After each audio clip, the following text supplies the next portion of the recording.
Hello, everyone. We're back again to cause mischief And mayhem. and mayhem and everything in between. I was just So, gonna say everything in between. probably more everything in between.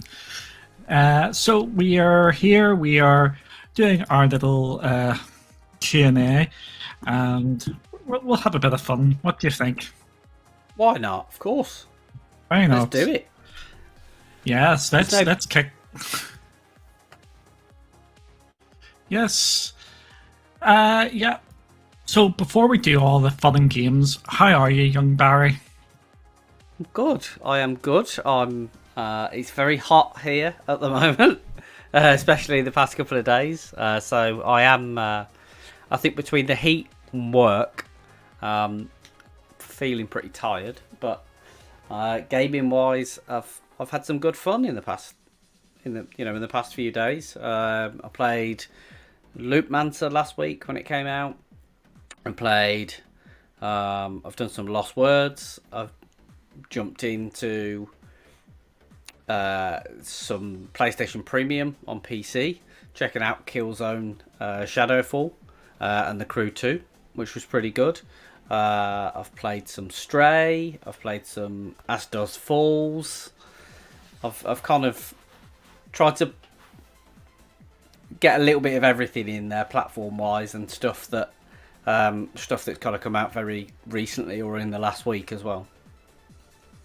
Oh, so you've been playing quite a bit then? It probably sounds more than it is, but so yeah. It's one of them ones where, a bit like me, you're just been fiddling between a lot of different games. Yeah, I think it's a good description. Yeah, I'm a bit like that as well. What I did play a bit last night, and what I love about this when you just get the new games to come out and the new expansions, you get your rare achievements. Yep. And I got a ton of rare achievements on Forza Horizon last night. I was playing the Hot Wheels expansion. It's a fair bit of fun, that, and I'm probably going to play some of that a bit later. As as long as I was actually just playing a game on the Steam Deck, which is over there, some Peggle thing, or Peglin, absolutely amazing game. You should check that game out if you have not. It is a game that is a mix between Peggle and Slay the Spire. Yes, yeah, I was going to say we've had a conversation about this one Yes, before. it's such a fun game, and it's very easy to win because I can do it most times. That's not me boasting this, man. It's just saying the standards just so low. Brilliant, excellent. Yeah, I tell you what else I did play. Actually, I played one of your recommendations on Saturday. I played Refunked. it's a chill out game. Well, for people who don't know, Refunked is like a platform game. It takes about half an hour to complete, and it is just a palate cleanser. If you just came off of a big game and you just want something nice, easy to chill out to, or you just want to, you've got a free 30 minutes, stay an hour, stick that on. It is a nice, easy. That's not even a puzzle platformer. It's a bit of just a platformer where it's a load of fun. Yep. No, it is. It is. I enjoyed it. I think it was 32 minutes I played it for, and I got everything bar 3 achievements. And I looked at the 3 achievements and went, "Yeah, that ain't happening." I was stupid. I actually tried to do one of them. I was trying to do the 33%er. No, it ain't happening. I got 33% and there was still so much more to go. But yeah.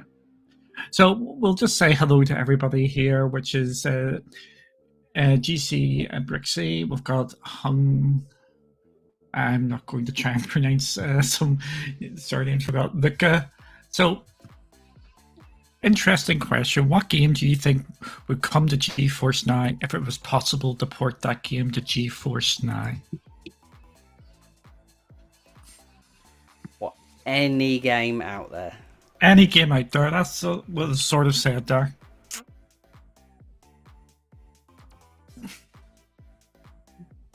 That's a tough one. That is a really tough one.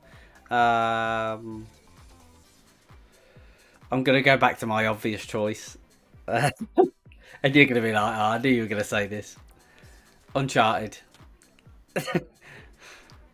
Yeah, Uncharted. Yeah, the original before it comes. Yeah, for me, I'm thinking. I think basically every single game could come to GFN because I think you could put Uncharted on play some meme and maybe some naughty stuff which you're not meant to do because that's the not meme, but you know what I mean, the different Yeah. emulators and stuff which I've been looking. Oh, speaking of which, since we're both here, I got myself a new fucking Wii console. Yes. It's a retro. Indeed. It's a retro console. It's absolutely class. It's called the Evercade, and you play retro games onto it. What game would I like to see come to GFM, which would not be possible? I'll go. I'm tempted to say this just for the banter. I'll go for Super Mario Maker because that's not on anything. Because and put a bit of funky GFN stuff where you can share levels and stuff like that. I think that would be a ton of fun. But I just want more games, and we do know we're getting more games tomorrow. And again, we can't discuss what games may or may not be coming, but there is more games coming tomorrow, which is going to be fun. Yes, indeed. Indeed. Indeed. So if you've got anything you want to ask us, just chuck it down there. But I'm really happy that FIFA is going to Stadia, as that has been announced this week. It was announced a couple of days ago, and then we've got the full confirmation of it going to Stadia today. Or not today, we knew it was coming, but the pre-orders up in Stadia. Good to see that, and I thought it was coming. I did say, and despite what people may... Yeah. No. In fairness to you, you did say you said it was the one to watch. You were intrigued to see whether it was, obviously, but you felt that it would come back. I was on the other side of the fence. I felt like it was done. I thought it was done and gone. I didn't think it was coming back, but there we go.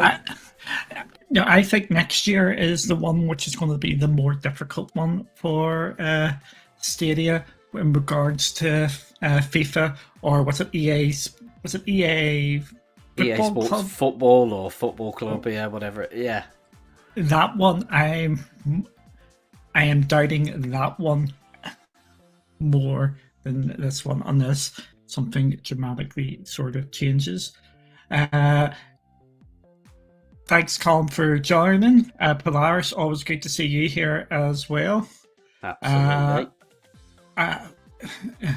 GX Brizzy wants Call of Duty to go to GFN or GTA.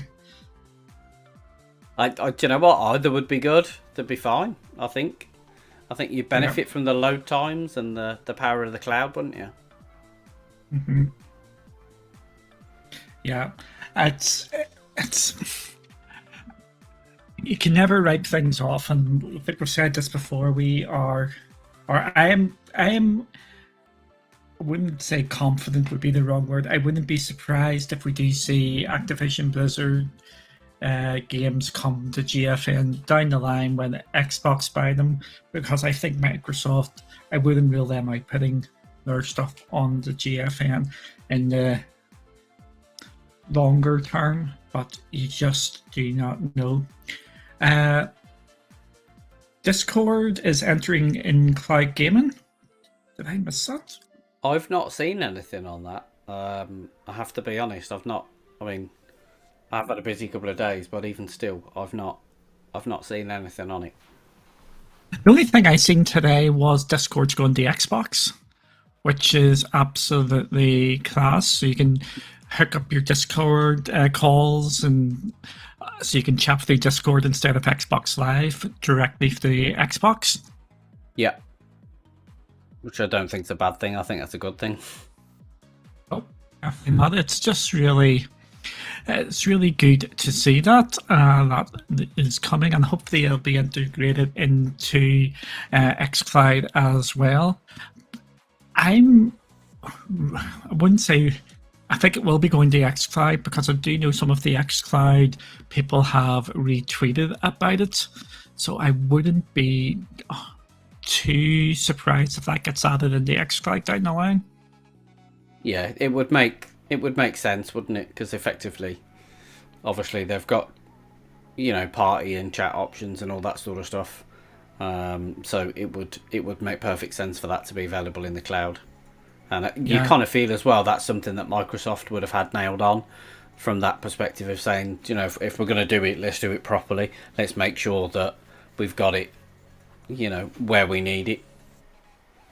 Yeah, it's so we're coming into the end of the year. It's strange to actually say this. We're coming to the end of the year as my headset decides to disconnect, so I can't hear anything. I don't know what's going on there. We should start to see some of these new xCloud stuff maybe get teased out in the what's the word they use, insiders, in the insiders program. So you start teasing that, here's some of your store purchases and other things. I'm hoping for the wee upgrades as well to the streaming quality and things like that. Yeah, fingers crossed. I mean, that's the kind of thing that we'd want, isn't it? Is kind of to see a lot of those features that have been kind of talked about starting to trickle through, and starting to actually have the benefit of it as well. Yeah. Got a wee question. Do we think GTA 5 will return to GeForce Now?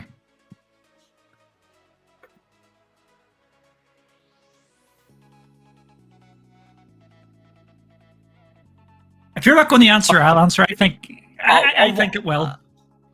I think it will, because I still think Take-Two or 2K are going to go to GFN at some stage. So yeah, I do think it will come. The question is when it will come. That's another thing. I do think it will make its way back. I was waiting for you to say something. You were just there going. I was, yeah. The part of that though is because I feel like I've been saying for what feels like an eternity now that 2K are going to be coming back, and maybe in my head I'm further ahead of the timescales than maybe the timeline for the actual event. So I want to say yes, but obviously I don't know when. Is what I'd probably, which is very similar to what you said, I guess. You think it'll happen, but we're not sure when. Yeah, I do know that the guys at GFN know about GTA. That is one of the words we're not allowed to talk about. Where it's you're not allowed to talk about GTA. They know that is what. If it's not the most requested game, it is one of the in the top 2 or 3 at least. I think it's number 1. Oh, it would have to be. You see it all the time. Like, obviously, we kind of see people talking about it. We see it in chat when we're kind of doing stuff, and then on social media whenever the official kind of Twitter account has got stuff going on. Always see those comments. When is GTA coming? When is Call of Duty coming? They're the ones that are always there. Yeah, and I know that they're trying to get them. So what is next here is Colin, thanks for your question. With Ubisoft now starting to put their games on the Game Pass and also PlayStation Plus, could this damage membership to cloud gaming services like GeForce Now and Stadia? I mean, it's got a possibility, hasn't it? I mean, I think obviously from Ubi's perspective, they kind of want variants of that trickling through into as many places as possible, just like their games. Ubisoft have got their games pretty much everywhere they can, and I think in some respects they kind of want to have elements of that kind of continued. Does it put a risk into cloud? I mean, I guess there's there's potential, because if you make it accessible for people in console, then you could argue and say, well, actually, I can still get that on my console. I'm good, thanks. I don't need to look at the cloud. However, when you look at some of the services, let's say, for example, GeForce Now, you tend to get more games available through Ubisoft Plus than you necessarily do, whether it be PS Premium or Game Pass. So I still think there's a way that they can have a competitive edge and kind of get the best of all worlds, really.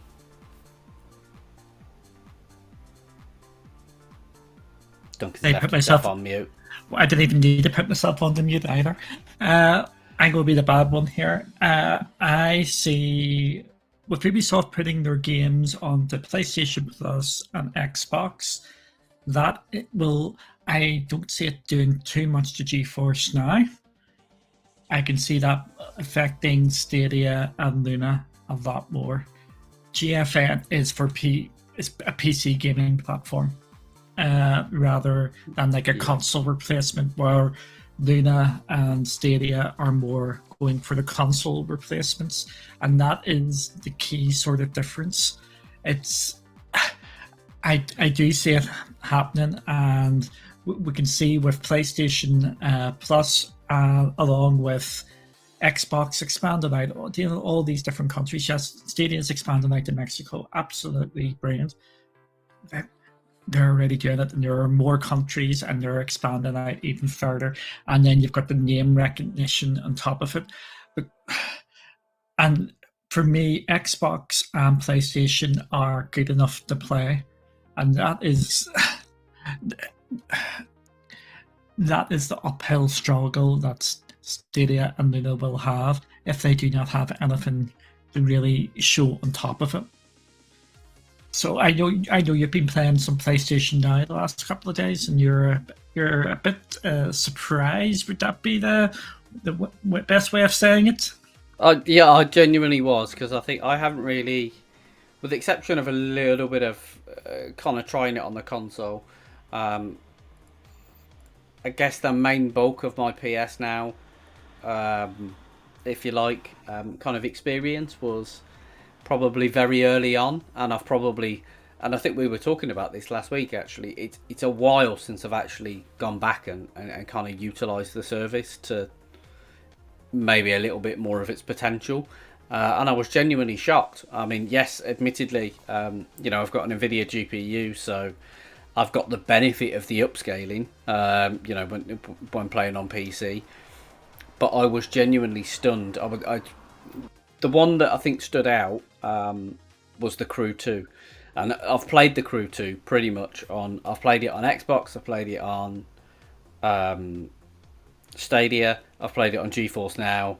I've played it across a couple of places. And now, having played it on, PS Plus Premium, I looked at it and I was like, actually, the service is improved massively, because my experience in the Crew 2 was that the Crew 2 was looking better on PS Now and feeling more responsive than it was on Stadia, which I was surprised by.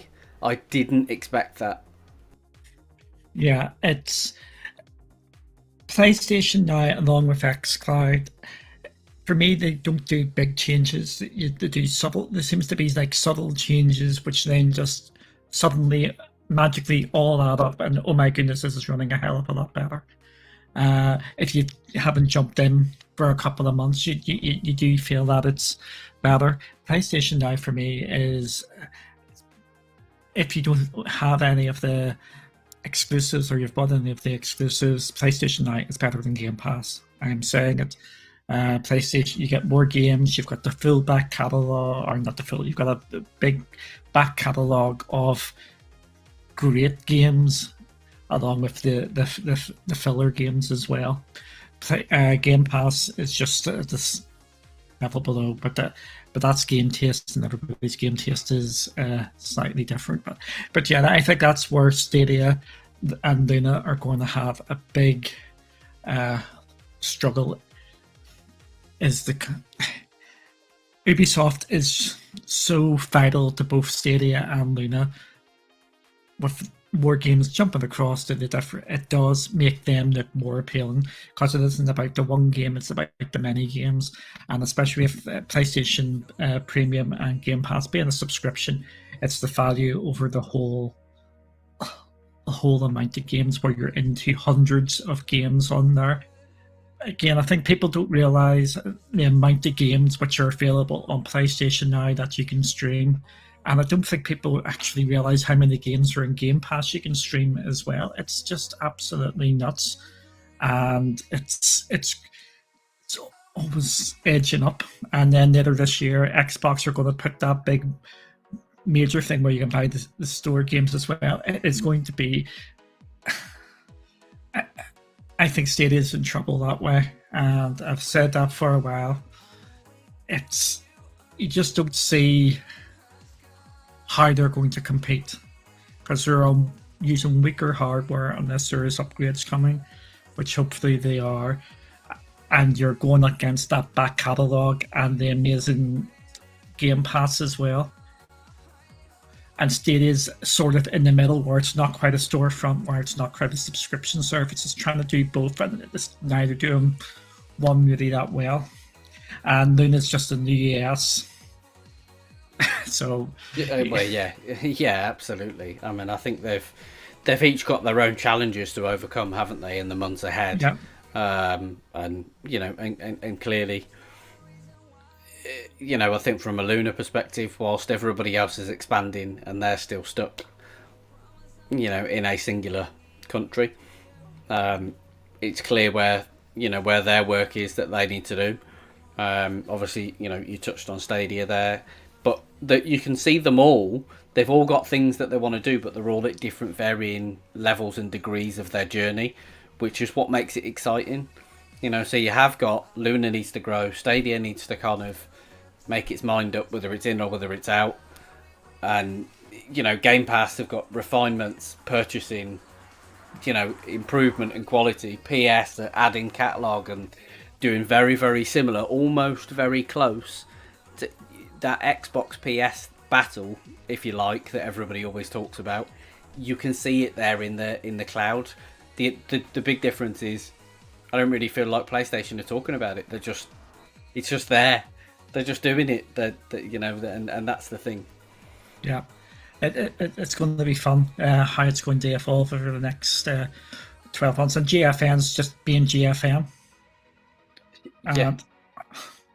Yeah, I didn't even mention them then, but that wasn't by design. That was literally just the fact that they are carrying on. And then you've Boosteroid being Boosteroid as well. And then Shadow's got their things coming out later this year. It is. Cloud is moving. Some people say at a snail's pace, but it all depends how and where you're looking. And it's going to be an interesting 6 months, I think, closing out this year. For anybody doubting whether or not to use Steam Deck for cloud game, all I can say is, whilst you install games, GFN, Stadia, Extra, yep, they do run really, really well. My issue with saying, I'm going to go into my controversial sort of subjects where I slag off cloud gaming. Oh no, here we go. Oh yeah. I absolutely love the cloud and stuff like that, but it's a bit of a paradox as well. I know there's been a talk about with some people complaining about how long it takes to download games. When I'm downloading the game on deck, it's like 10 minutes at the most, and that's even for big sort of games. And I'm on a gig here, and games just download really, really, really quick. And this is the paradox off the cloud. The faster your internet means you can work or use the cloud better, but at the same time, because you've got the faster internet, your games download faster. So it's so we need to see some of the games to actually showcase the cloud.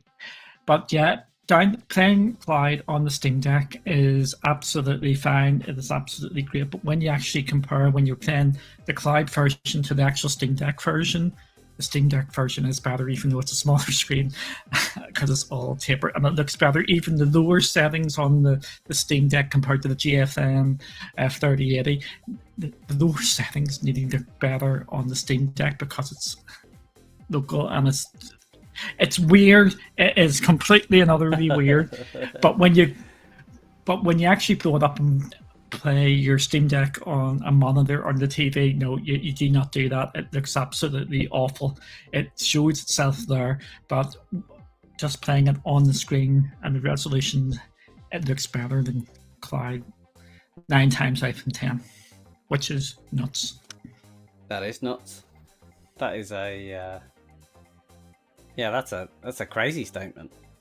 Yes, and I'm not the only one to say that as well.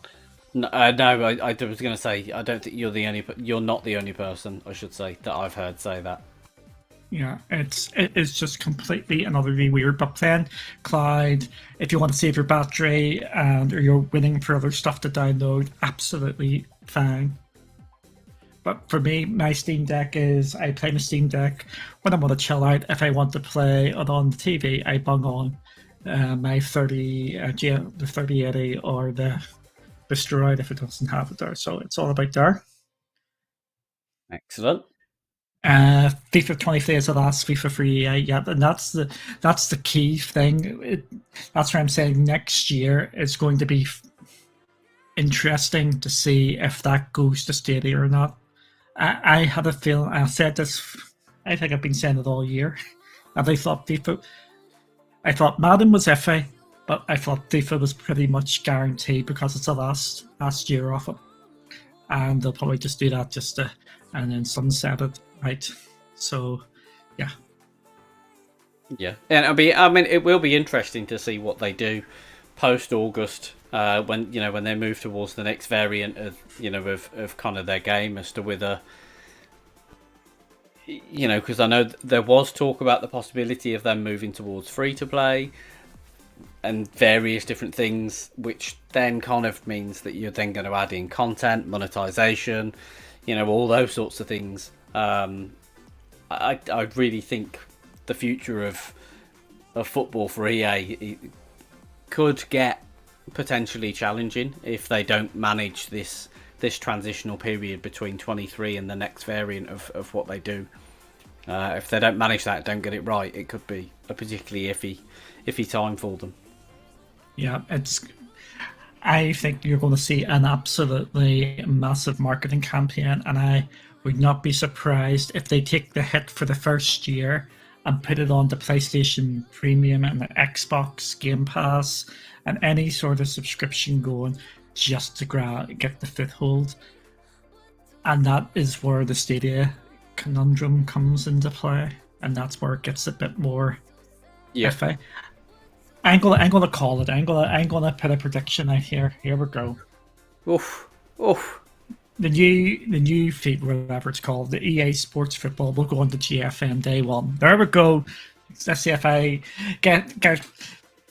It's the reason being is they're more in control of the contracts because they were licensing them off EA, and this time they're managing them.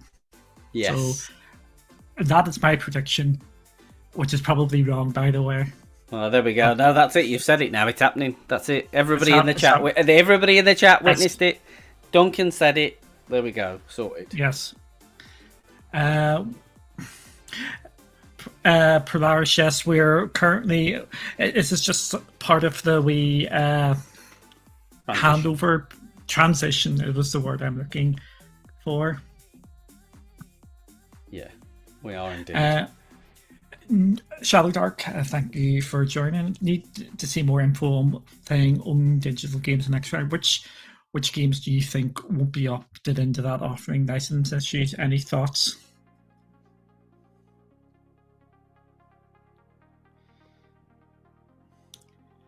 You go first while I'm thinking. You can tell. I'm in very much. I'm in a slow, reflective mood this evening, so you can go first. I would say the majority of the Microsoft titles will be opted into that anyway, because I think they'll be doing that as a long ball sort of thing when you can just buy xCloud and not have part of a Game Pass. On top of that, I think it's going to be a very select number, and it is going to be curated at the beginning. So it's going to be actually hard to actually tell. I'm going to say maybe Call of Duty if the Activision deal has not gone through that, because they would want some big hitters out there to show it off. I wouldn't be surprised for FIFA either, and maybe Madden. I think they would go for a couple of games what people would really want. The games which people only buy the system for. Or play games. Yeah, of course. Because we know people play like Call of Duty the whole year round, they play FIFA the whole year round. They'll probably want a couple of them on there, and they'll probably put in a couple of wee indie games. Batman, Arkham Knight, Snow, and things like that. I think it's going to be very, very limited to start off with, and then new games coming on to Xbox will probably have to have the box ticked like they do with GFN. Is that where you were going? I was just going to say, I think you'll probably find, whilst it may be slow going to start, you will find yourself in a position where I think when they are talking Game Pass deals, or games coming across, I think they'll start having it written into what they're doing it's almost a business line to sort of say, if you're making your game available and we're coming to Game Pass, we need it A, in the cloud, and 2, needs to be available to purchase from the online storefront for that reason. Yeah, and I think that will be sort of how games will go onto the store as well, even if they're not going on the Game Pass. Do you want this game available to be purchasable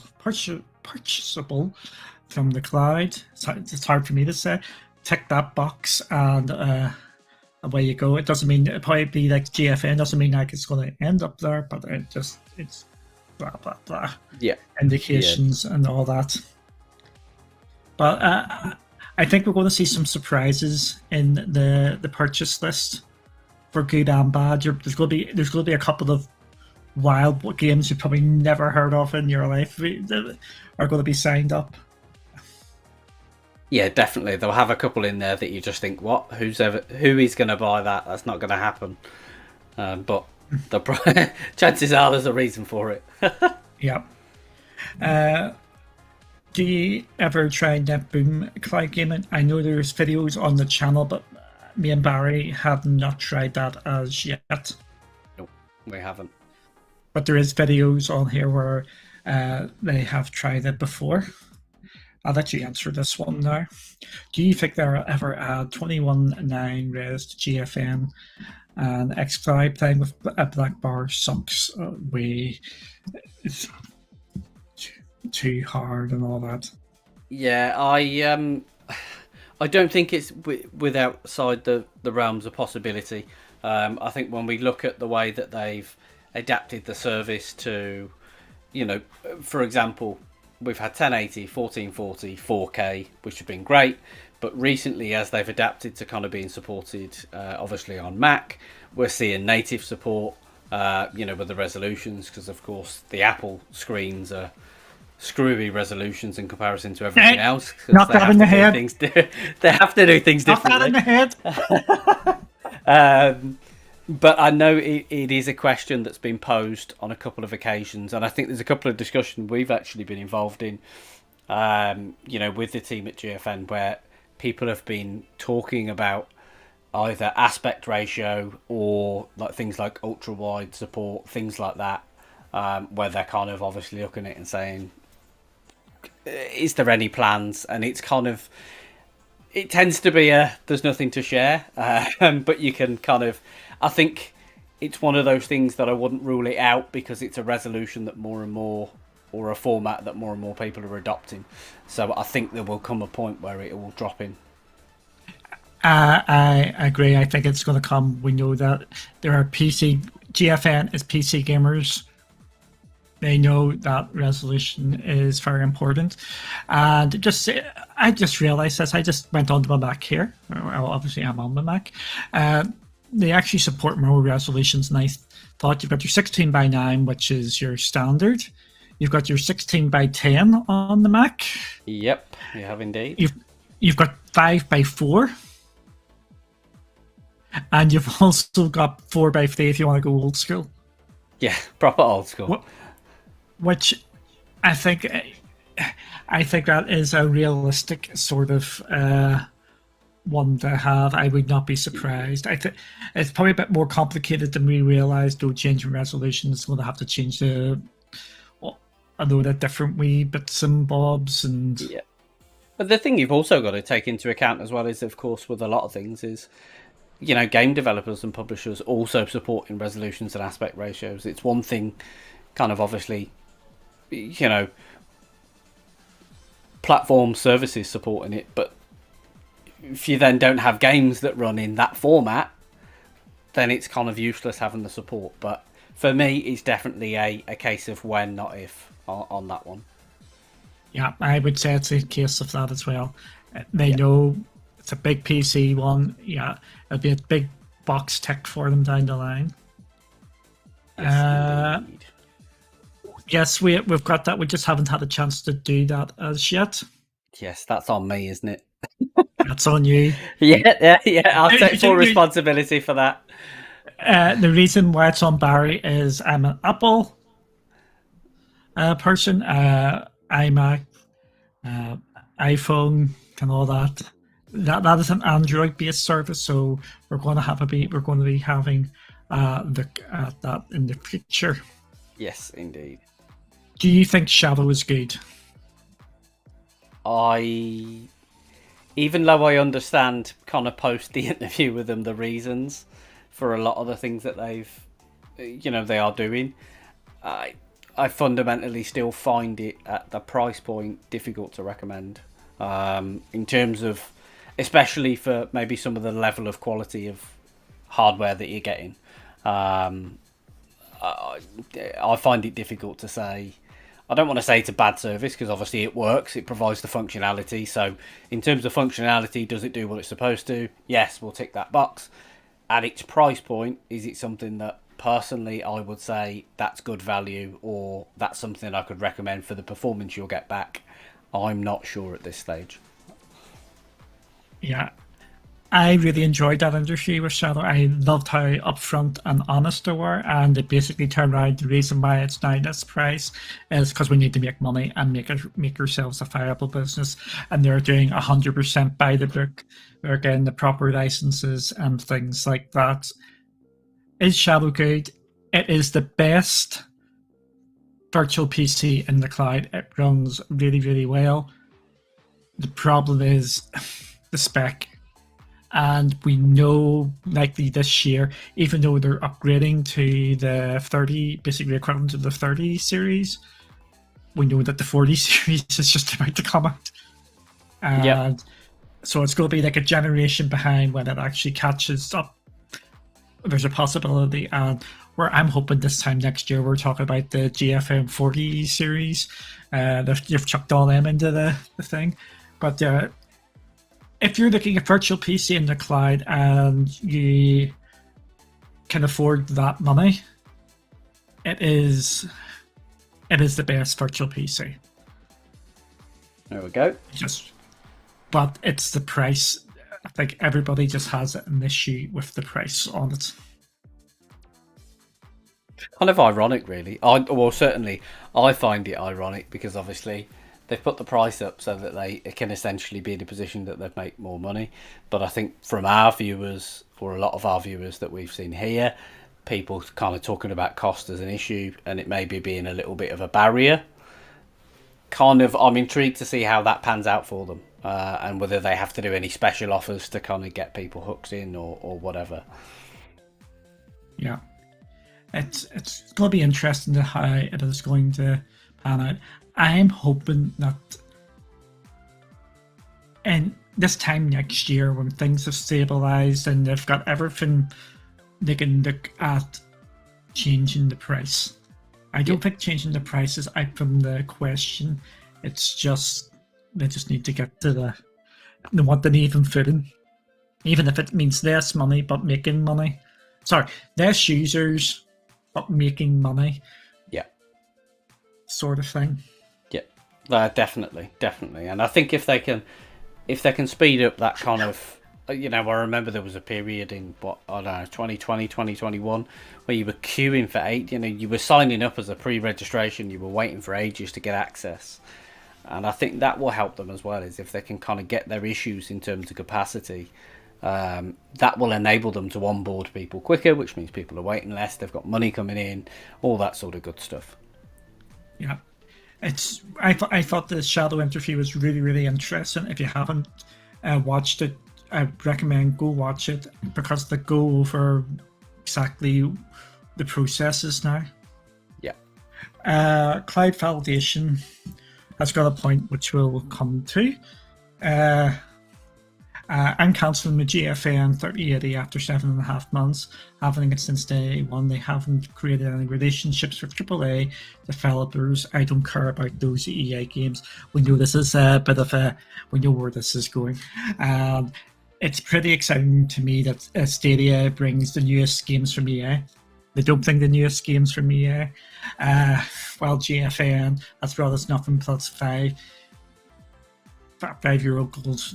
Somebody did a better job. What do you think about that? Or did I sort of answer it? Yeah, you kind of answered it, but I mean, I think I understand. I think for me, obviously, it's personal preference. If games in the library don't, don't meet your requirements, shall we say, then I understand in that instance why people may say, actually, do you know what, the games aren't fitting the bill for me, I'm not getting the maximum amount of it. Fair enough, that's a personal choice, that's a personal experience. I think where some things do get lost is, I know we've seen a lot recently, and I kind of referenced it actually in our Loopmancer video last week. People are saying, week after week, oh, these games are coming, they're not pushing the 3080 or the, that sort of thing. There are titles that come in and push it in other ways just by being powered in the cloud. And for me, Loopmancer, to a lot of people, if it wasn't on your radar and you weren't aware of Loopmancer, you could have probably quite easily, to a degree, kind of said last week, yeah, do you know what, the games aren't great, there's nothing there again that pushes the 3080. But actually, Loopmancer is a demanding game. It's got RTX, and the way that it actually looks is absolutely stunning. And for me personally, I wouldn't want to be running it on anything less than a 3080 for that reason, because of all of the benefit that you see for it. I think in terms of relationships with AAA developers, I'm going to say it's probably slightly flawed logic, and especially if you're comparing it in comparison to Stadia, because right now, Stadia are not getting your 2Ks, they're not getting your Rockstars, they're not getting, they've got yes, they've got FIFA, but they've not had your Maddens, they didn't get Grid Legends. Yeah, I know, yeah. I've got the games here. But I was just what I was just about to say is, on the flip side, I appreciate, yes, they may have added some older games on GFN initially to kind of get things in, into the fold, but they've added, the Game Awards best game of last year into the GeForce Now library, which is available to play, on GeForce Now.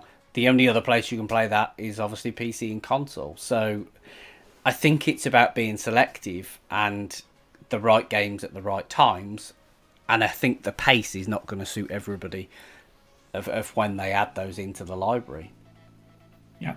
I'm going to say this. GFN is a PC-focused platform. You get the PC games onto that. I think we need to do our little discussion piece, but on here instead of Cloudix. Yeah. Where it is what did we? I'm trying to find. If you can remember it. Vanity. I go vanity versus sanity games, and you called it. I called it something else. I called it something else. You can't remember. Basically, GFN. If you look at the games GFN are bringing, they're bringing most of the big hitting PC games and the hidden gem PC games. You look at the people who are actually playing. If you go onto the GFN and look at the games and look at Steam DB, you can go, oh, that's the reason why they picked this game. That's the reason they've picked that game. This is the reason why they've picked X. Obviously, they want Elden Ring and all the other sort of big ones, which are the AAA ones, which aren't coming. But outside of that, they are bringing the PC games. Like, we didn't think they were going to get Lost Ark or New World. They got them. Yep. Big, massive PC games. I know New World's on its way down. Haven't checked in Lost Ark in a while. But it's vanity versus sanity games with GFM. They pick the games up which they know they can pick up, which the people sort of want.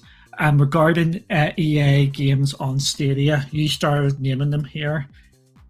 We'll go Apex, F1, Red Legends, Battlefront, NHL, Lost and Random, Mass Effect, It Takes Two, Nowhere to Be Seen. Again, it was just, I know you're being a bit playful, we'll call it, but Stadia isn't getting the EA games. We know the games which have been announced coming. There's no Stadia anywhere near them, like Dead Space and Jedi Fallen Order, or whatever it's called now, the follow-up to that one. So this is why I'm saying, yeah, I was expecting FIFA coming this year, next year. I have my serious doubts that it is going to make its way onto Stadia. Yeah, no, I think that's fair, and I think as well it's interesting actually because there's a video I'm working on that obviously the channel did last year. We did a State of the Cloud 2021, and I've recently and I'm still continuing to work on State of the Cloud for 2022, and we've kind of narrowed it down to kind of, I'd say, some of the more core focused and spoken about cloud platforms. And you know what? It's a really interesting exercise when you actually start going through it to kind of prepare yourself. When you kind of start evaluating those things and looking at it, it's interesting watching how all of the needles are moving in different directions, or who are staying stagnant, what they're doing, or who are just hitting rinse and repeat and doing the same things and those sorts of things. It's genuinely interesting, and I think with EA, as soon as you find a few more titles drop in, like for example, I'm going to go out there and say this: if you add Dead Space, F1, and you can pick up any of the other sports titles and stick that in the GeForce Now library, you're in a position where it's pretty solid. And for me, I appreciate what was being said about kind of looking, I'm not interested in the old EA games, but I've actually, it's been so long since I played Battlefield 4, but to go back and play it on the 3080, it looks nearly brand new at times. Obviously you can tell it's aged, but the performance and the way it runs is just, it's different. It takes it up a gear and it reinvents that experience. And that for me is, in terms of some of the things that I look for from it as a service, how can it take something that I'm accustomed to and show me that it's better? And for me, that is one of the key things that cloud gaming has to do. We all know how to game, we all know that we like gaming, but how can we take that experience and make it, reinvent it, make it different? And for me, when you look at old titles like that, it is getting done. It happens. Yeah. Again, it's different audiences and stuff like that. I would say, but we know cloud validation of Stadia. He was just being a bit naughty, but we allow it. We allowed it. Ron is loving Boosteroid. I'm not going to bring that comment up about Boosteroid. For people who don't know, Boosteroid are based in the Ukraine. So they're dealing with a lot of stuff, and them actually doing some of the stuff that they're doing is just remarkable. So, yeah, I know people have their fears is maybe too far. Concerns, I don't like using concerns like in my thumb because I keep on saying concerns. They're questioning questions about Bristol, which I think they're absolutely fair to ask. We will be speaking to them in August,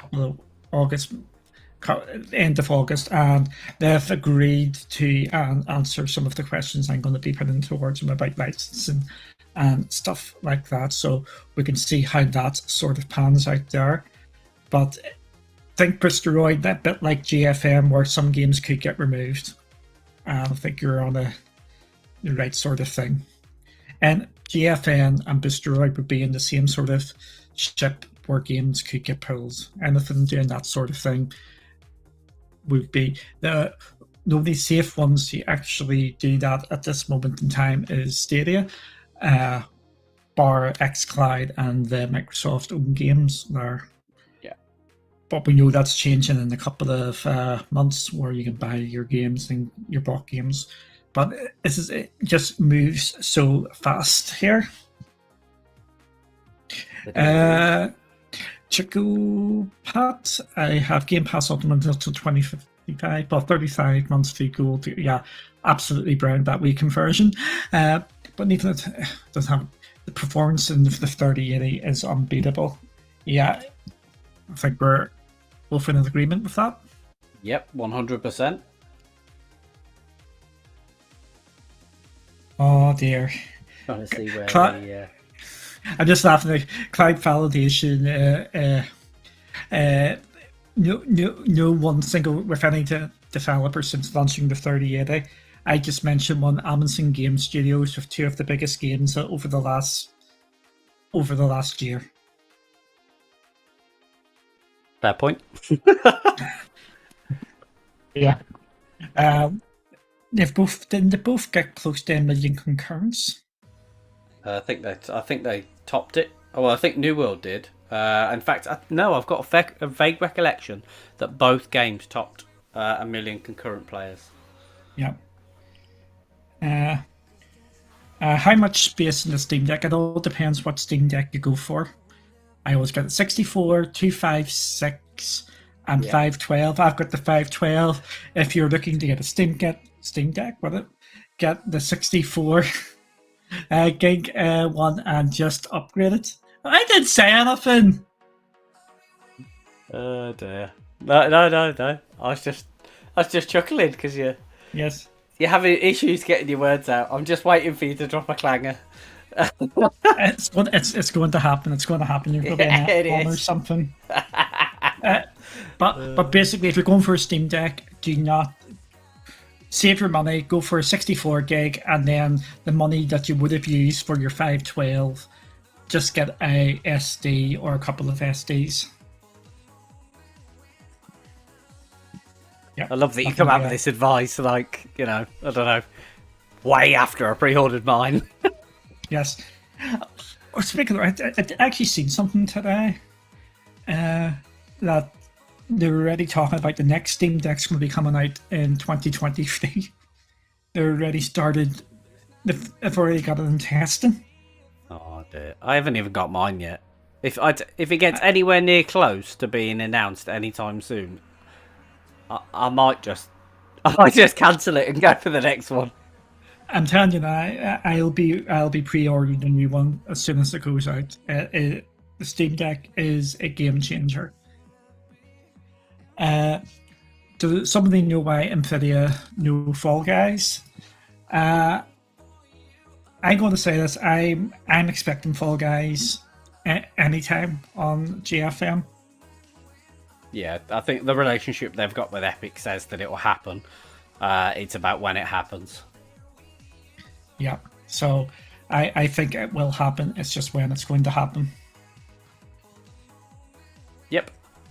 Yeah, definitely. And I think it's one of those things as well that you kind of, depending on the timescales that you play with, but it goes free to play.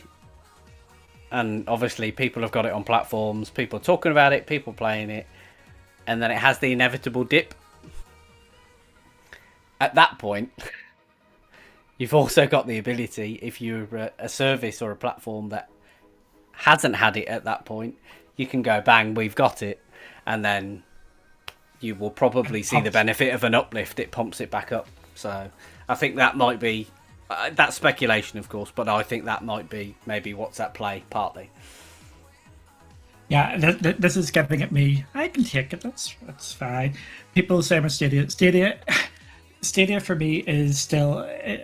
I've said Stadia for me is a zombie, and it's still a zombie. I said this was 2 or 3 weeks ago. Everybody is getting their knickers in a twist about FIFA coming and Saints Row. 2 games out from how many AAA games this year, and everybody is going, "Oh my god! Oh my god!" Whilst you're there, I'm going to ask you a question, and I'm not throwing you under the bus because I know you're answering the question here, but honest opinion, do you consider FIFA and Saints Row AAA? FIFA, yes. Saints Row, I would call more AA. Okay. The reason FIFA is just such a massive game, and they put so much money into it, and it makes an absolute ton of money, even though it's largely rinse and repeat most years. But yeah, and for me, just going back to this, the amount of celebration out there that FIFA is going to Stadia, I just find absolutely ridiculous. You should not be in a position of celebrating a multi-platform game, which was on the platform last year, coming back. It should not be, oh my god. The people out there celebrating that, oh my god, FIFA is coming back to Stadia, just emphasizes what Stadia's position is, of how bad Stadia is, that you have to go out there and celebrate how great that there's a returning franchise. You have to go up and clap and go, oh my god, I can't believe this, it's coming back. Oh, Barry's going, shut up. But that's what we see out there, is there's celebrations of a multi-platform yearly title coming back to Stadia.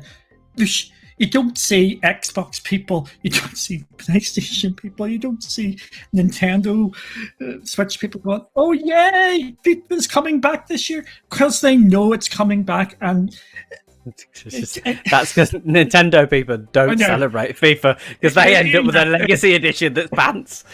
Yes, I know, but you know what I mean. There's no out and out celebration that the game is coming, because it's guaranteed to come. It's not guaranteed to come to Stadia, and that just shows you where the platform is, and it's just madness to see. And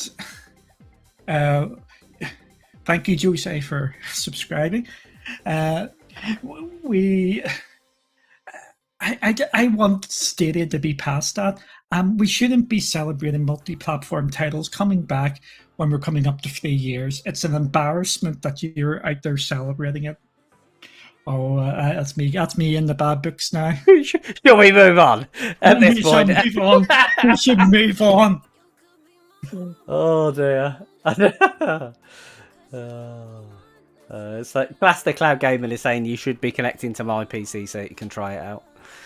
Yeah. Let me see here. Where was I? It's a possible July is a slow month because most are on vacation, and come on August we could see the bangers. July is usually slow for a couple of reasons. Firstly, holidays and vacations for people. and you've got the 4th of July into that. And more importantly, it's usually the period just after E3 where everything sort of dies down again. And then from August, it starts to build up till October, November, and then sort of dies off. And now the new thing where January and February is just mental again. So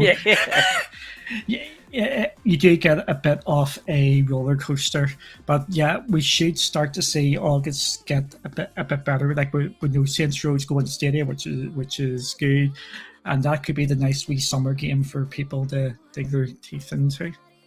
Yeah, no, absolutely. Hi, Happy. Thank you for joining. Starfield would be a big Game Pass cloud deal. Barry. Jesus, you've just set him up for another rant. I do think I think in general, I mean, I kind of feel like Starfield is going to be a Marmite game, 100%. You're either absolutely avid, can't wait for it to drop because you cannot wait to play it, or you're kind of going to be in that mode of there's so much hype around this, let me try it, and go, it's not for me. But I do agree.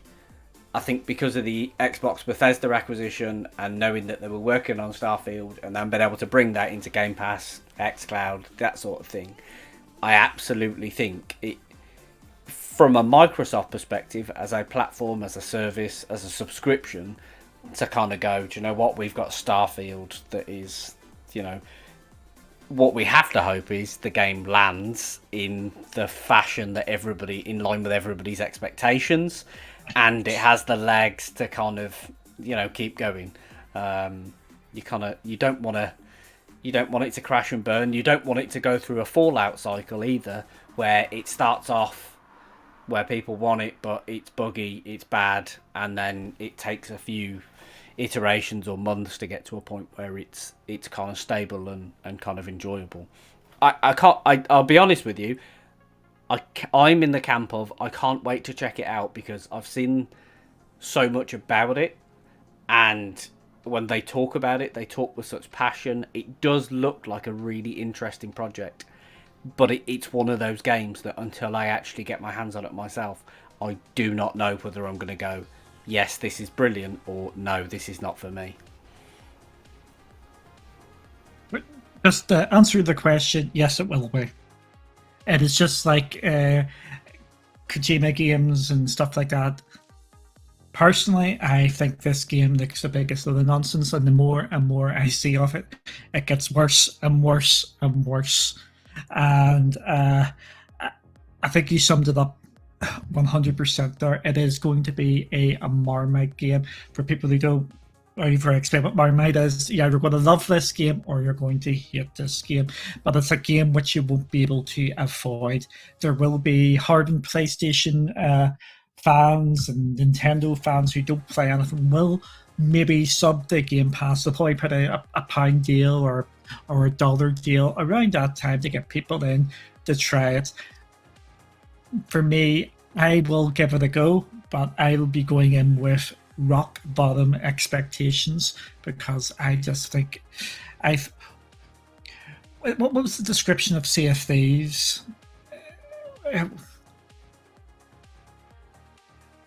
No, basically, yes, there's a lot of it, but I think it's going to be very superficial and it's going to be very, very shallow. It's going to look really big and massive, but it's just going to be not much there. That's the problem with Sea of Thieves launch with it was there was lots to actually do and explore, or there was lots to explore, but there wasn't a lot to do. I have a feeling outside of the main towns, it's going to be very generic, and I'm not sure of it. Because if you're going to play a space exploration sort of game, why not just play No Man's Sky? Or that's actually developed into something now. Yep. Yeah, that's gone through a cycle and a half, hasn't it? Mm-hmm. Let me see here. Happy has said he's been playing as Dusk Falls and love the fully native touch controls. Do you think more touch games on XR will get this upgrade? 100%. I don't think, as they look at making it optimized for a mobile experience, I think it goes hand in hand. Yeah, it is fun. Castry, no problem. As a 007, yeah, I actually read that article. There's some inaccuracies in that article, but they basically nail it. It is content is king, and if you're based in the States, I'll say this and I'll say this again. I think Luna what's it, Luna Plus or whatever, looks better value for me than Stadia Pro. Just because of the games on there, you've got your Resident Evils, and I like their game creation there as well, because I think they're actually picking games that people want to play rather than let's just grab everything. I'm hoping they expand out, but Yeah. by and large, I would agree with a lot of that. I think there's inaccuracies of it, but overall, if I was based in the States, I would probably be recommending Luna over Stadia just because of the thing. I know you probably you haven't read that article. No, and it came out earlier today, but I've not had a chance to read it since I finished work. Yeah. Do you think Microsoft will make Windows as good as Shadow, or will that hurt xCloud? I'm assuming will they bring out the Windows Cloud thing, whatever it's called, because I know they've been toying with that. Yeah. Go on. What? I thought you were answering. I mean, I think in essence, it's there. It works. It's it's about how you access it and how you decide you want to build it. Could you create Microsoft's version of Shadow with a relative degree of ease? Yes. No, the thing is, they've already got one. Well, yeah, I guess that's what I mean. That can you do it? Yes, it's there. The cloud PC and all that sort of stuff is there, but I think their target and their intended use case is for a different audience in comparison to Shadow. Yeah. Just give me a sec. We'll give Duncan 2 seconds while he disappears. I mean, obviously, Shadow, as Duncan said, is the best at what it does. In terms of being a cloud PC, but certainly, I don't think Microsoft will be far behind at all. We'll move on to the next one, which is Jeremy Redmond, which obviously general cloud gaming question: is the current pricing targets for services like xCloud, PS Now, GFN, Luna viable going forward, or is it all lowball to get us in and the price hike is waiting? Oh, since you asked it, I'll answer. Perfect timing. You came back just in time. Yes. Okay, this is where it's good. People accuse me and people arguing about things down there. I'm very short. I look at things with a long sort of distance sort of lens. I'm not about short-term opportunities and all that sort of carry on. No, is the answer, because gaming is getting more and more expensive. But what we are seeing is we're actually seeing the publishers adapt to that, and that is why xCloud, PS Now, Luna are in a better situation than GeForce Now and Stadia and Shadow and things like that, because they can adapt for the long term. As we know, games are now into the hundreds of millions to make the big AAA games, and we've seen this with PlayStation's purchase of Haven and Bungie. Live services are here to stay, and this is where game companies are going to make their money. You're going to be paying that sub to get into each of these services, but then you're just going to be hit with all the microtransactions under the sun to pay for everything down the line. That's where they're going to be making their money, is the all your transactions, and that is why we're seeing all these big words being created, and they just want to suck you into that ecosystem. And that's what Microsoft is doing, and that's what PlayStation is doing with Game Pass and PlayStation Plus. They're just trying to get their claws into you so you never leave their ecosystem. And the way they do that is they bring the games. That is why Xbox is dropping their games day one on the Game Passes to get their claws in there. But as we know with Microsoft's biggest positive is they have all their online services. All their online games are pretty decent. You've got your Sea of Thieves. I know Halo is up and down. And you've got your Bethesda games, which are constantly going, and they're like Elder Scrolls Online. That's where they're going to make their money. But they need to adapt to get the single. It's really complicated. That's basically what I'm trying to say. Is the subscriptions, no, but they're going to get us in the long run for everything else. And I'm expecting Microsoft's to go up first because of the amount of investment. But it's the DLC where they're going to get us all. There we go. Sorted. Okay. What do you think? I was just going to say. I mean, I think in some services you can see that price reflections, price changes, kind of certain services for cloud are locked in behind elements of other services. I think you look at how Luna have evolved from beta. Their beta pricing to kind of then their full pricing. They've gone from one price point to another. That's already shifted. I think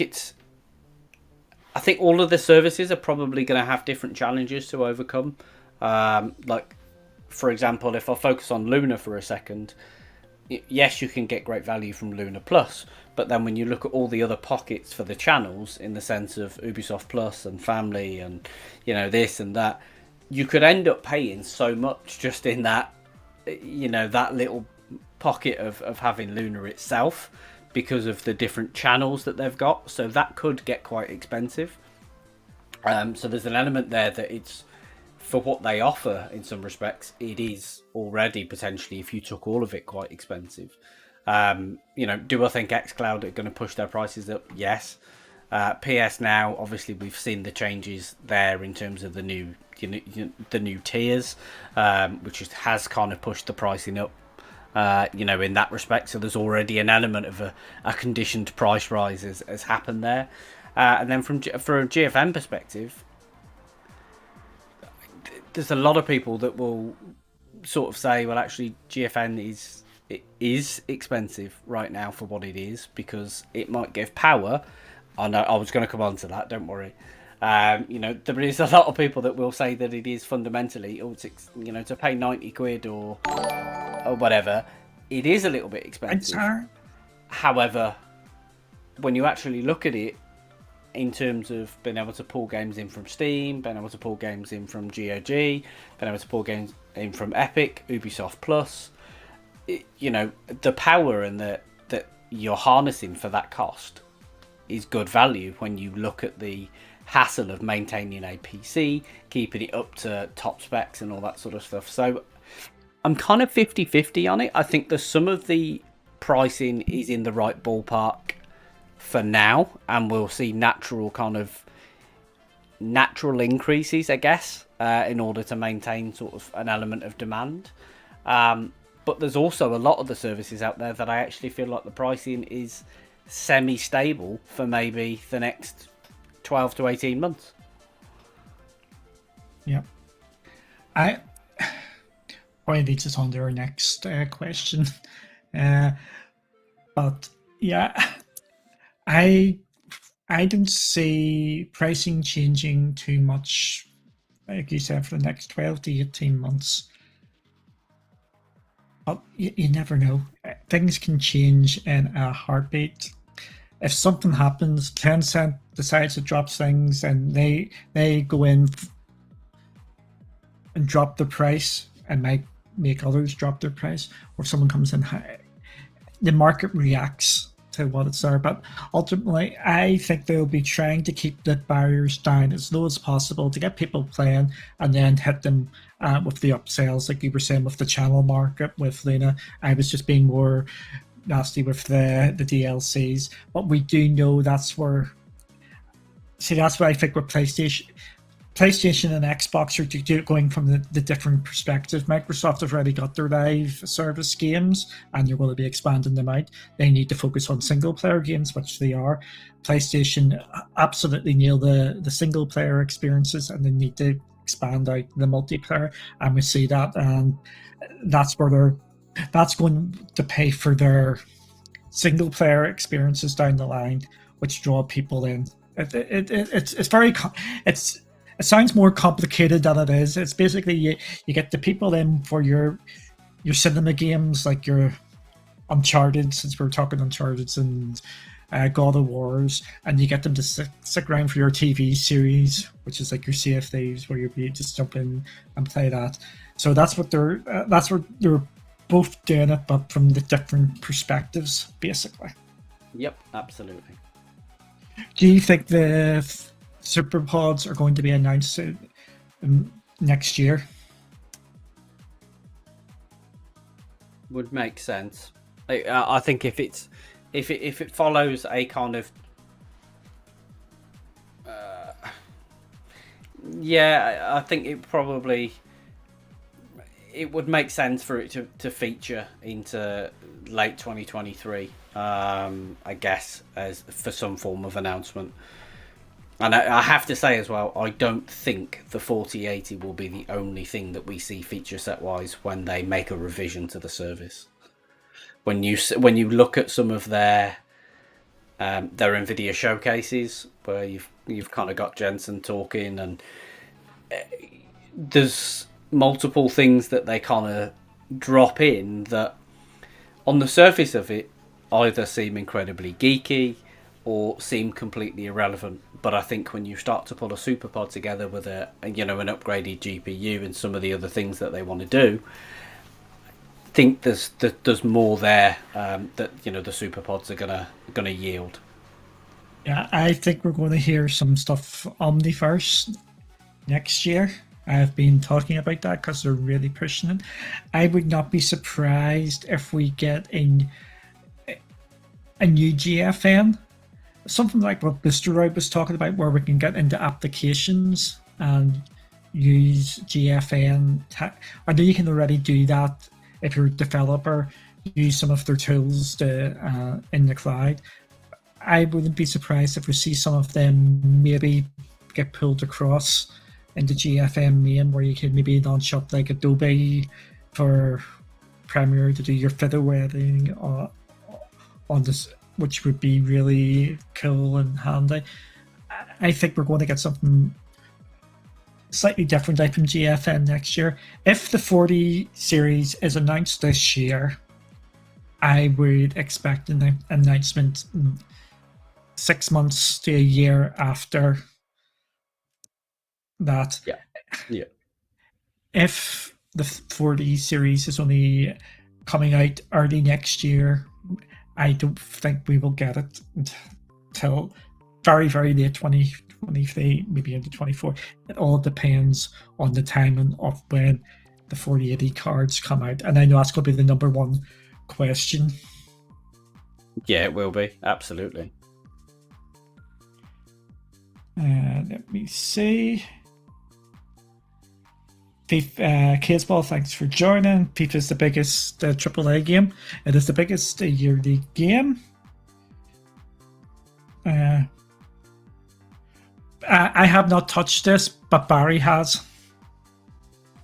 Stray. Yeah, like I can. Yeah, I can talk about Stray actually. Do you know what? I've had really, because you've not touched it. Yep. The trailers have not had the same effect on you. I don't know. Ever since I've seen the trailer. Cats. Oh dear! What have you done? Why did you say that out loud? That was a thought for your head. Do you know what? Ever since I've seen the trailer for Stray, I've been like, do you know what? it's filled me with intrigue because I've been like, okay, how can we kind of... I'm so intrigued to see what they've done to make it an interesting title to play. And then obviously it came out yesterday, available on kind of PS and obviously elsewhere. But I don't know if anybody noticed yesterday actually, but the PlayStation had around about the launch time, it got super busy because you couldn't actually download it and you couldn't stream it for probably I don't know, maybe 90 minutes after launch. There was a little bit of a kind of almost a bottleneck there, which kind of seemed to crop up. But the game itself, I thought, do you know what? I'm going to jump in and I am going to let's just see where it takes me. But I'm not going to spend very long on it. I'm not going to, I don't have a huge amount of time, so I'm not going to spend very long on it. Jumped in and actually, do you know what? I spent the first few minutes going, this is weird, this is a really strange experience, I've got no idea what I'm doing. And then kind of 45 minutes to an hour into it, which tells you something. I set out not to be on this for very long, and 45 minutes to an hour later, I was still playing. And it's... At the hour point, it's got me captivated. It's at a point where it makes me want to go back and play it. I think... some of the backgrounds and the settings are visually very pleasing. From a cat perspective, I'm not necessarily sure they've nailed the visuals on that front. Gameplay's simple. I like what they've done with the puzzles, the way they're kind of trying to tell the story, all that sort of stuff. It shocked me. What started as intrigue has ended with, I need to play more of that. Because I don't know what it is. And I can't even put my finger... I can't describe it because ultimately... And I know you're looking at me right now, Duncan, thinking, that's just weird. It's a cat game. Why do you want to play it? But there's something about it. There is something about the way you kind of navigate and kind of the story that it wants to tell, that journey that it wants to take you on, with the little puzzles and the varying different things that you can do. Do you know what? It works. It works. I know it's getting good reviews. I am actually tempted to give it a try, even though I'm not a cat person. I think it is intriguing, and the review, everybody seems to be raving about it. And that's what you can. For me, this is what I love about the subscription services. You pick up games, and that's no matter which subscription service it is.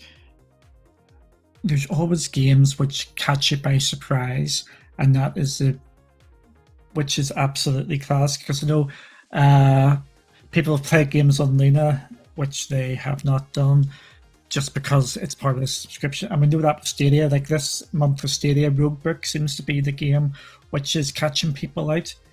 Who would have thought a roguelike with card deck building would be a fun game? Duncan.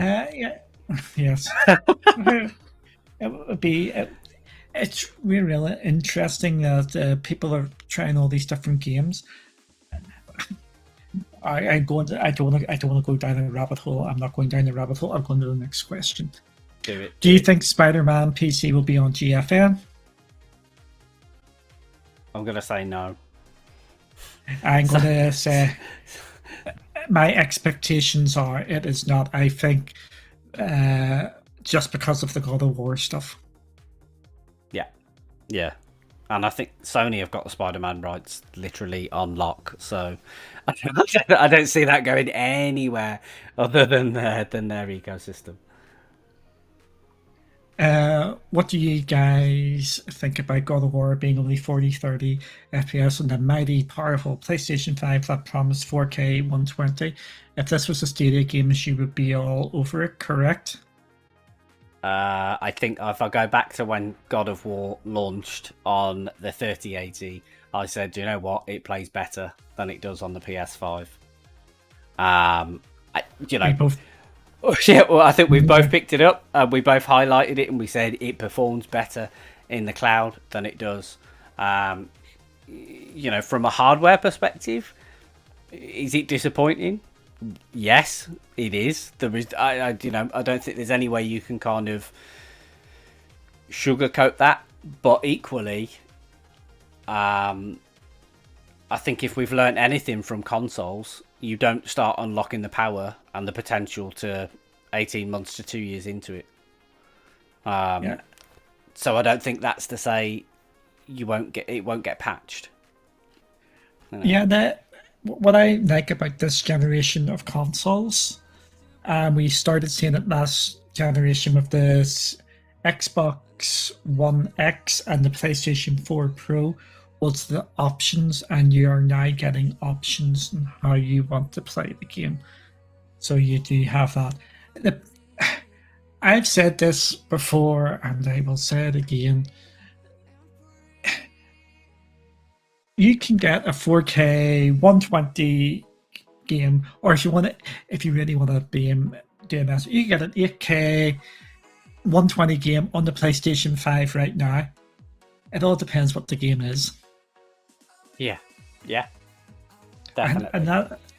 And that is the thing. It's some games are more demanding than others.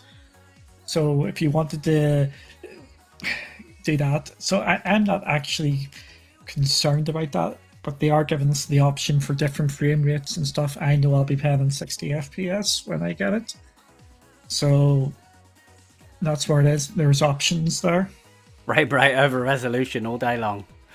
Absolutely. We're not going down the resolution talk, or I mean the frame rate talk. Let's not do it. Yeah, let's move on. Move on. But if you're rating it to Stadia, we'll go back to the Stadia part. If you are gaming in the cloud, I know people hate the phrasing, but this is the way we talk. It needs to be 60 FPS. There needs to be a 60 FPS option, unless it is a turn-based game. Any sort of movement, a game needs to be 60 FPS in the cloud, or it can cause issues. And I'll just go back to my Assassin's Creed Syndicate on Stadia. Makes me feel sick. And I've seen people describe it, and I 100% agree with this description of it. It is like VR sickness. It just makes me feel dizzy. I'm going to throw up. It feels like you've been playing VR too long. It's just does not feel right, and it takes 15 minutes, half an hour to get used to it, which you shouldn't have to. Its frame rate in the cloud needs to be 60. Yeah. Oh, it's cloud validation, just like put in the comments in here. GFN has nothing but 95% indie games since the launch of the 3080 service. That's unacceptable. We've only had 2 or 3 bangers, and no relationships have been repaired with big developers. And I'm going to say, welcome to the world of gaming, where gaming is made up with 95% of indie games released. Yeah, I you know what? I think it's a fair point. In the sense of what you're saying about the vast majority, the scale of games. If you actually look at the proportion of AAA games, it's actually not there. But equally, what you can say is most months, and I'll say most months because we'll use that as a caveat. Most months, a high percentage of the top 10 on Steam are available to play on GFN. I'm going to ask you, I just looked up this figure. Is this going to scare you here? And I think it might scare Cloud Validation here with this amazing point. How many games have been released on Steam this year? Or have been scheduled to release on Steam this year? Scheduled or released? We'll just say released. We'll say it's released. I've just looked up released. Yeah, they are released. It is released. 230. 6,807 games have released on Steam this year. Last year's total was 11,713 games. Are we thinking 95% of them are do we even think 5% of them are indie games? Huge chunk will be. A massive chunk will be. Oh dear, yeah. Most games which are released are indie. The problem that we've seen there, and you see this with all the analysts out there, there is unprecedented demand for AAA games, and the industry cannot keep up with it. It's due to COVID and due to other things. The gaming audience has just expanded because of COVID, and the publishers and developers just can't keep up with the demand of the of wanting big games. Yeah, exactly. It takes time to put together, particular development projects like that, and it takes substantial budgets, and for a lot of people, economy's wobbly, companies are wobbly, depending on kind of lifestyle choices, people's incomes are wobbly. It depends. It depends what it is. It's not. It's got to such a rate where, yeah, you are right. It's not sustainable. Yeah, and I think if you're honest, if you look at the scale of the actual big, huge, absolute knock it out of the park kind of cinematic, in-depth games that come out through the course of a year, there's probably a lot less than you actually think. Yep. There is. They make up the minority of releases, but the demand is there. They just take up more of the headlines.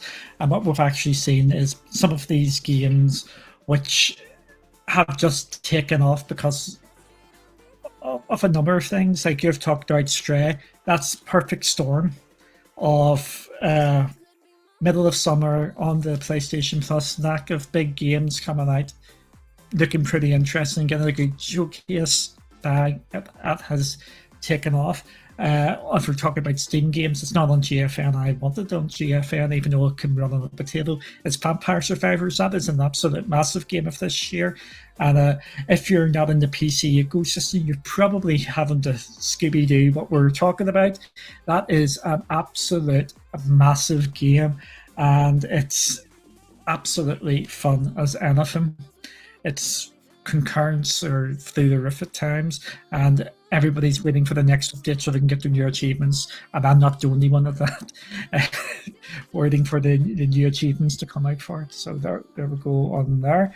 Exactly. Kids Ball, I actually seen about it today. I'm actually going to investigate it a bit more. Let me see. Yeah, it's just updated version of Elite. Andy, thanks for joining us. And Stadia is saved. It took GFN 7 years. I don't think it took them 7 years because they had a couple of updates. So, whoopsies.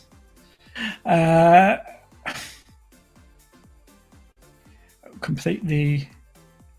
There we go. Yeah. 100%. We're in agreement, and I think, nobody's. We're not sitting here saying, from a current generation console, is it acceptable that they've said one thing and they've said, it can, it's not delivering it? No. Is the power and is the capability there? Yes. Are the game developers unlocking all of that right now? Probably not, no.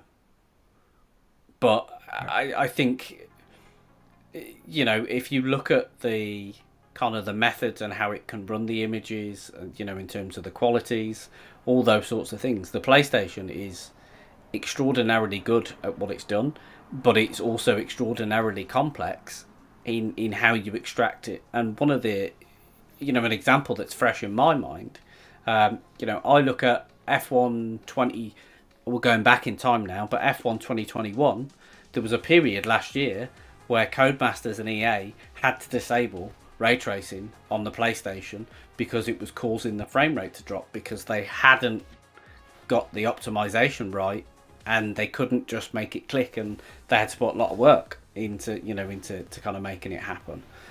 I think what's different, with PlayStation is, can you game in 4K? Yes. Are the developers pushing to a threshold where 4K 60 is an achievable standard on the PlayStation? Yes.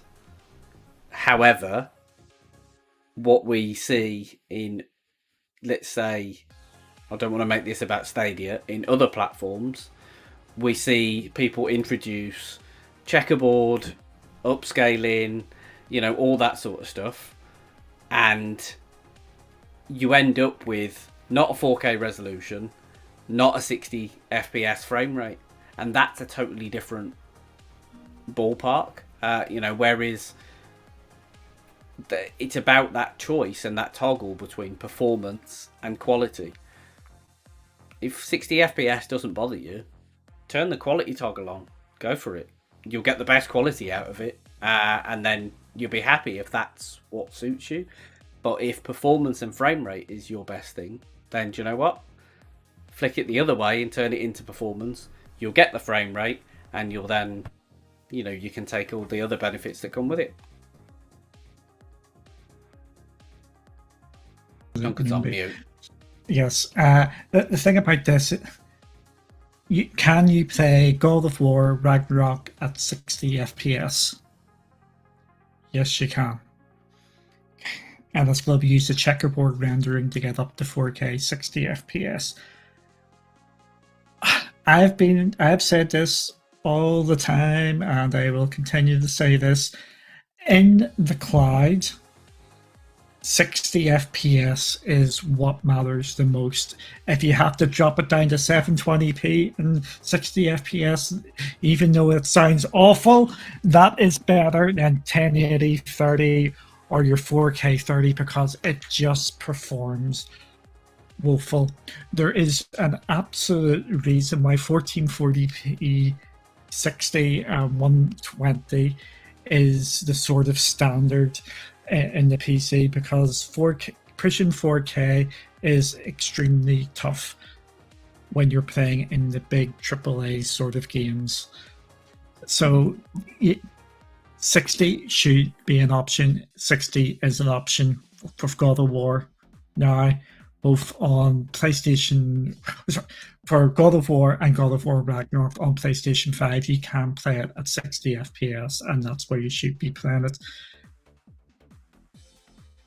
And you just have to add in the thing, everything in cloud needs to be 60 because you can feel it on this. And it does 30 FPS in console is different to 30 FPS in the cloud. On 30 FPS on console, you can tolerate it in most games. 30 FPS in the cloud, it is just so noticeable. It is, and I think from our perspective and from a channel perspective, we'd probably spend more time, talking about it as a, I don't want to say as an issue, but as a topic, if it wasn't for the fact that we're gamers who focus on playing in the cloud. So, a PlayStation 5 console is a physical bit of hardware, not a cloud piece of hardware.